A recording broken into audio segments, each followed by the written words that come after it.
plus en plus aux mines d'Areva, aux mines de d'uranium. 3 fois le président iranien a été au Niger pour des comptes. Ils veulent des exploitations d'uranium. Donc la France, elle est inquiète parce que cet espace-là de tout temps, était contrôlé par la France. Eux, et surtout, les richesses qui sont dans ces sous-sols exploitées par la sont France. même pas exploitées, M. Niang, mais gardées en réserve. C'est gardé en réserve. Si elles veulent, ils disent que non, il n'y a pas de financement d'exploitation. Non, c'est pas exploité. Mais seulement, ils disent qu'on ne veut pas les exploiter. Mais on veut vous empêcher, vous aussi, Africains, de les exploiter. Parce que, sinon, si on vous laisse, les Russes vont venir vous proposer quelque chose, vous allez dire oui.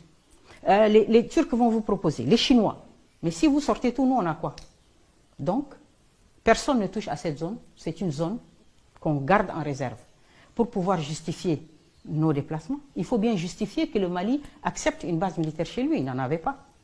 Mais donc, il faut augmenter, articuler et présenter de manière dangereuse cette affaire. Idriss Déby. Quand la France lance son opération Sauver Bamako, d'accord, ils arrivent, ils occupent un espace, le nord du Mali. Mais cet espace est immense, il est grand. Et il a besoin d'hommes qui connaissent un peu ces zones désertiques, qui se meuvent. Ils ont fait des deals avec les Touaregs. Leur cible, ce sont les djihadistes Ansar ad-Din, qui ont une autre vision du monde que la leur. Et donc, il faut les éliminer. Mais les Touaregs disent non, nous on peut faire des deals, on vous laisse, on joue le jeu, mais il n'est pas question qu'on tire une balle contre ces gens. Ils sont tous mélangés, ils ont des liens. Donc les Touaregs disent non, on ne va pas se battre contre Ansar ad-Din, hein. Mais alors il faut trouver quelqu'un d'autre. Soit on se mouille le maillot nous-mêmes, mais les Français auront de la casse, et les peuples français ne vont pas accepter, hein. Et donc la cote de popularité va chuter, hein, de nos hommes politiques français. Donc, qu'est-ce qu'on fait? On a besoin d'aide, on a besoin des gens qui connaissent les dégers, des gens qui... Donc on fait appel à Idriss Déby. Ce n'est pas le Mali qui appelle Idriss Déby, c'est la France. C'est très important. C'est peut-être qu'il a l'expérience. Oui, non, mais d'accord, je suis d'accord. Il n'y a pas de problème. Donc Idriss Déby arrive. Il quitte le Tchad, l'armée tchadienne quitte le Tchad, par le désert elle arrive. Elle arrive dans la zone de Kidal. Et elle s'installe. Elle n'a pas affaire aux autorités maliennes, elle a affaire à l'état-major français. Et donc les gens s'installent. Mais ce qu'on voit tout de suite, c'est quoi? Aujourd'hui, le Mali, les gens pleurent, ils disent quoi? Ils disent, c'est une partition de fait de notre pays. Les gens ont bloqué le Nord Mali. Pendant plusieurs années, même le Premier ministre malien ne peut pas aller au Mali. Tous les gens ne peuvent pas aller, les gens ont bloqué. Le Tchad aussi a aidé à bloquer. Donc qu'est-ce qu'il fait Idriss Déby là? Idriss Déby aide dans la mise en place d'une politique de partition du Mali. C'est regrettable, mais c'est ça. C'est ça qu'il fait, Idriss Déby. Il vient en appoint d'une politique qui vise à organiser une partition du Mali. C'est du panafricanisme, ça? Non, c'est trahir les Maliens. Et vous savez que les Maliens l'ont tellement bien compris au départ. Quand il y a eu les premiers morts du Tchad, et un autre élément très important, les blessés de la guerre du Mali, des Tchadiens, qu'est-ce qu'on en faisait?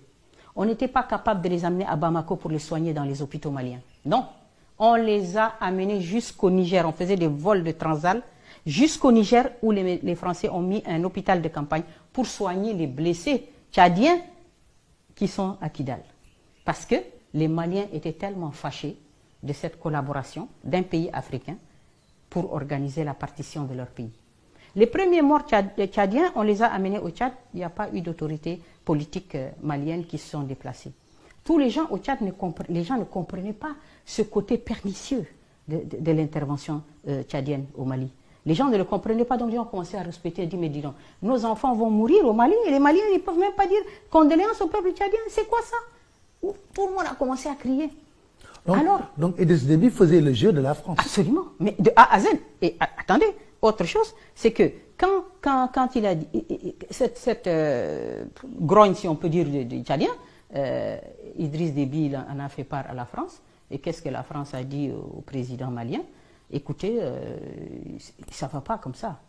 Idriss Déby est là avec nous et tout. Et puis maintenant, il faut absolument lui affirmer votre reconnaissance. Il faut le soutenir. Et là, brusquement, on a eu même des chanteurs qui ont chanté Idriss Déby. Voilà. Donc, et autre chose aussi, c'est très important, c'est que quand vous voyez Idriss Déby qui quitte le Tchad et qui vient au Mali, il fait quoi?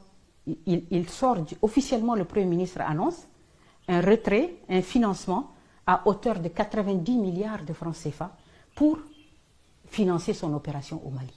Donc voilà un pays qui n'est pas menacé directement par le terrorisme et qui sort 90 milliards de son trésor pour aller financer un programme, une politique de partition de notre pays africain. Mais ça là, les Tchadiens, il manque de tout. Il n'y a pas d'eau, il n'y a pas d'électricité. Hein?